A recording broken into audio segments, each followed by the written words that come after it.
जय श्री राम दोस्तों, आज की इस मर्डर स्टोरी को सुनकर आप भी हैरान हो जाएंगे, परेशान हो जाएंगे कि कोई पति इतना निर्दयी कैसे हो सकता है। तो दोस्तों, आज की इस कहानी को शुरू करते हैं। 11 दिसंबर 2021 को महाराष्ट्र के माथिन, जो एक पर्यटक स्थल है, यहाँ पे एक कपल घूमने आया था और वह रात को यहीं पर रुक गया।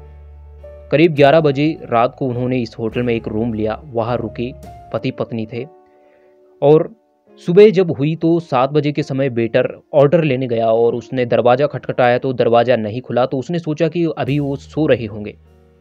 दोबारा जब 9 बजे वेटर गया और उसने दरवाज़ा खटखटाया तो फिर भी दरवाज़ा नहीं खुला और फिर वह अपने मैनेजर के पास पहुंचा तो मैनेजर ने कहा कि कोई बात नहीं, अभी सो रहे होंगे, कई लोग 11-12 बजे उठते हैं। वेटर फिर अपने काम पे लग गया। फिर जब ये वेटर 11 बजे पहुंचा तो फिर उसने दरवाज़ा खटखटाया, लेकिन अभी दरवाज़ा नहीं खुला और दरवाजा अंदर से लॉक था। वेटर फिर मैनेजर के पास पहुंचा और इस बार मैनेजर भी थोड़ा घबरा गया कि आखिर दरवाज़ा क्यों नहीं खुल रहा है। मैनेजर ने मास्टर की ली और अपने उसी वेटर के साथ वो वहां पर पहुंचा और दरवाजे को खोला तो देखा कि अंदर कोई नहीं है। जब उसने चारों ओर देखा तो कोई भी सामान नहीं था, लेकिन जो बेड था उसके बगल में कुछ खून के छींटे पड़े हुए थे। वेटर ने जैसे ही नीचे बेड के नीचे झांक कर देखा तो वह चिल्ला पड़ा, चीख पड़ा। और जब मैनेजर ने भी नीचे देखा तो उसने देखा कि वहाँ पे एक लड़की की लाश है जिसका सर कटा हुआ है। उसके सर पे सर नहीं है और उसके शरीर पर एक भी कपड़ा नहीं है। वह नग्न अवस्था में वहाँ पे पड़ी हुई थी।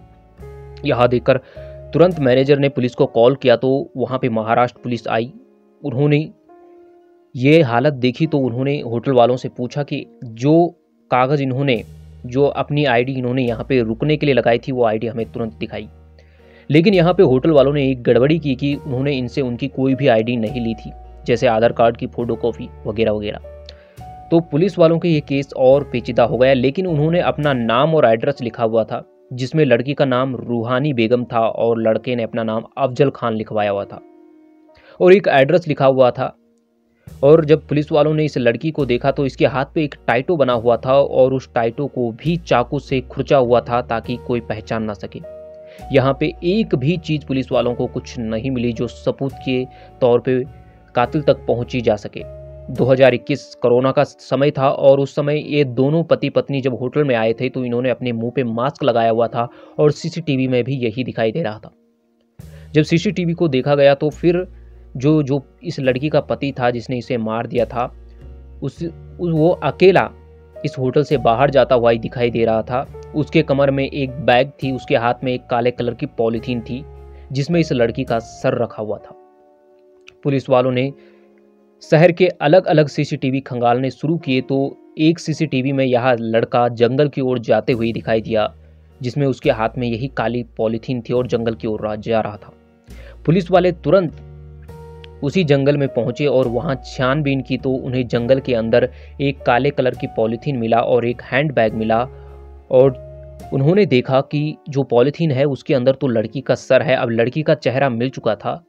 पुलिस वालों को उस हैंड बैग में एक हॉस्पिटल का विजिटिंग कार्ड मिला और पुलिस वाले तुरंत उस हॉस्पिटल में पहुंचे और जब पुलिस वालों ने उस हॉस्पिटल में उस लड़की की फ़ोटो दिखाई तो हॉस्पिटल वालों ने तुरंत उस लड़की को पहचाना और पुलिस वालों ने हॉस्पिटल का सीसीटीवी फोटो देखा तो उसमें इन दोनों की तस्वीरें दिखाई देने लगी।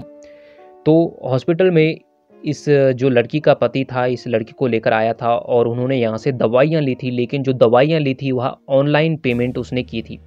अब इस लड़का का नंबर ऑनलाइन पेमेंट की थी तो इसका नंबर मिल गया।